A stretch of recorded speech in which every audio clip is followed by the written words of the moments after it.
Guten Tag, Klasse. Welcome to semester 2. This week we are going to be starting off with learning about the parts of a house and how to talk about where you live, describing your house or your apartment, and your community, using some of that in the city vocab that we talked about at the end of semester 1. To begin with, I've got a couple reminders for us. We want to remember where the Glurka is. Oops. And you want to remember where it is and where you need to be when the bell rings at the beginning of class, and also our phone expectations. Last semester, we had a great time together. I really appreciated everyone's dedication to learning, and I want that to continue on in this next semester, so I just wanted to bring these reminders to our attention. If you have any questions about them, let me know. We will look at the semester test together the next time we are in the same building together, but I thought I would jumpstart your thinking process by asking you, did the test go the way you wanted it to? What went well? What did not go well? How did you study? Be expecting that these are questions that I'm going to ask you when we are next together. Remember that a new semester is a blank slate. So even if that semester did not go the way you wanted to, we have ample opportunity to make this semester be even more successful. This question is going to be at the forefront of what we are working on this week. We are working towards a listening assessment. And when I say this week, I don't necessarily mean by Friday. That is a really fast turnaround. It'll probably be more like sometime next week, but just so that you know that the next assessment that you complete is going to be listening. This question in German says, Wo wohnst du? Wo wohnst du? And that's asking you, where live you? Where live you? So earlier this year, or in English we would say, where do you live? Earlier this year, we worked with the phrase, ich komme aus a place. I come from a place. And in English, we use come from and live pretty interchangeably, but in German, there's more of a distinction. So we're going to use ich komme aus to talk about where you come from, which might be the same place that you currently live, and it might not be. And then wohne or wohnen, to live, is more like where you are actively at. Okay, so you can expect that we will be working on this distinction quite a bit throughout the coming weeks.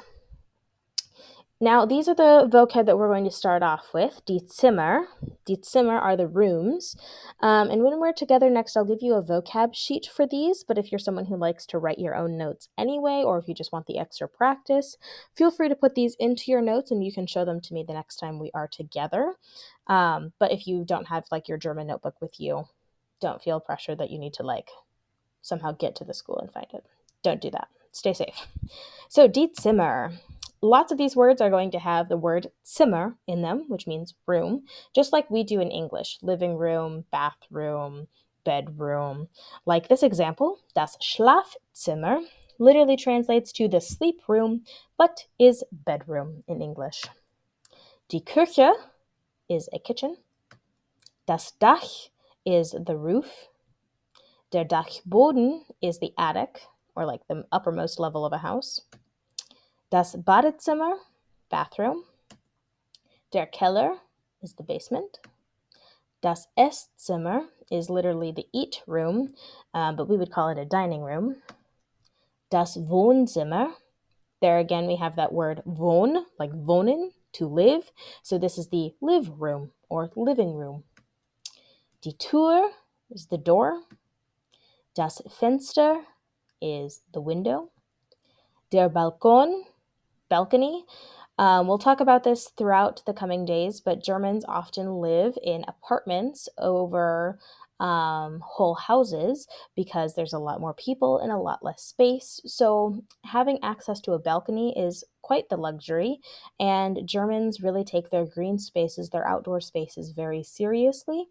And so where in America, having a balcony is like cool, but not necessarily like a life or death situation, having this balcony is like super important to a German. So this is a very common one from Germany, lots of plants, a seating area, and Germans will actually spend quite a lot of time on their balconies drinking coffee, chatting, things like that.